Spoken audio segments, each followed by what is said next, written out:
Modul 10.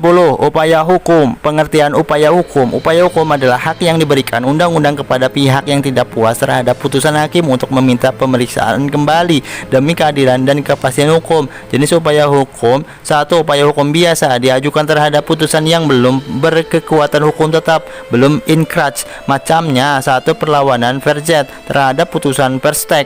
2. Banding ke pengadilan tinggi. 3. Kasasi ke Mahkamah Agung. 2. Upaya hukum luar biasa diajukan terhadap putusan yang sudah berkekuatan hukum tetap, inkrach. Macamnya: 1.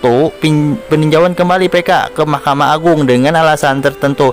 Novum kekhilafan hakim, putusan bertentangan. Kesimpulan: upaya hukum terdiri dari biasa, perjet, banding, kasasi, dan luar biasa PK. Tujuannya memberi kesempatan bagi pihak yang dirugikan untuk mencari keadilan lebih lanjut.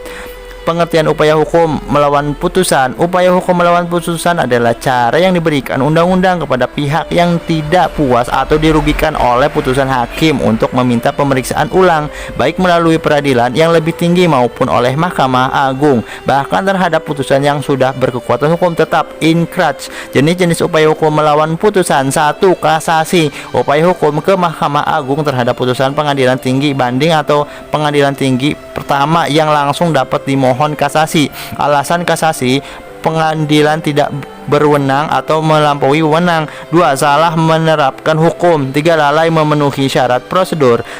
2. Peninjauan kembali PK, request civil. Upaya hukum luar biasa ke Mahkamah Agung terhadap putusan berkekuatan hukum tetap, inkrach. Alasan PK: 1. Novum bukti baru. 2. Kekhilafan hakim atau kekeliruan nyata. 3. Putusan saling bertentangan. Tenggat waktu 180 hari sejak alasan PK ditemukan. 3. Perlawanan pihak ketiga, der den verjet. Upaya hukum oleh pihak ketiga yang tidak ikut berperkara tetapi dirugikan oleh putusan hakim. Tujuan: melindungi hak pihak ketiga agar tidak terlibat oleh putusan yang bukan terhadap dirinya. Contoh: pihak ketiga menggugat karena aset miliknya disita dalam sengketa orang lain. Kesimpulan: upaya hukum melawan putusan terdiri dari kasasi, perbaikan hukum pada putusan pengadilan di bawahnya, peninjauan kembali, request civil, membuka kembali putusan inkrach dengan alasan tertentu, perlawanan pihak ketiga, der den verjet, pelindungan bagi pihak di luar perkara yang dirugikan. Tujuannya adalah menjamin keadilan, mencegah kekeliruan, dan melindungi hak pihak yang dirugikan oleh putusan hakim.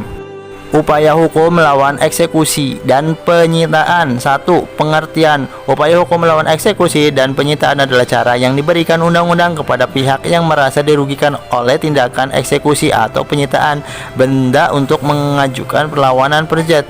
Jenis penyitaan dalam hukum acara perdata. 1. Sita eksekutorial dilakukan untuk melaksanakan putusan yang sudah berkekuatan hukum tetap, inkrach. Tujuannya menjamin pelaksanaan amar putusan dengan menyita harta pihak yang kalah. 2. Sita revindicatoir, penyitaan oleh penggugat terhadap barang miliknya yang berada pada pihak lain. Tujuannya mengembalikan barang tersebut kepada pemilik yang sah. 3. Sita jaminan conservatoire beslag, penyitaan terhadap harta tergugat sebelum putusan dijatuhkan atas permintaan penggugat. Tujuannya menjamin gugatan tidak menjadi sia-sia jika gugatan dikabulkan. Upaya hukum melawan eksekusi dan penyitaan. Perlawanan der den verjet oleh pihak ketiga yang merasa dirugikan haknya atas barang yang disita. Perlawanan terpidana parties verjet oleh pihak dalam perkara yang keberatan dengan cara eksekusi. Permohonan penundaan eksekusi dapat dimintai jika ada alasan sah, misalnya sedang atau upaya hukum luar biasa. Kesimpulan: penyitaan dapat berbentuk sita eksekutorial, sita revendicatoir, atau sita jaminan conservation beslag. Jika dirugikan, pihak terkait atau pihak ketiga berhak melakukan upaya hukum berupa perlawanan atau permohonan penundaan eksekusi demi melindungi hak dan mencegah kerugian yang tidak sah. Prorogasi. Pengertian: kesepakatan para pihak penunjuk pengadilan tertentu untuk memeriksa perkara meskipun menuntut aturan biasa bukan pengadilan yang berwenang. Dasar hukum pasal 118 HIR atau 142 SBG. Syarat harus ada kesepakatan para pihak, hanya berlaku pada kompetensi relatif, tidak untuk kompetensi absurd. Contoh, tergugat tinggal di Bandung, tetapi para pihak sepakat berperkara di PN Jakarta Pusat. Kesimpulan, prorogasi adalah pilihan forum pengadilan oleh para pihak dalam batas kompetensi relatif untuk mempermudah proses peradilan.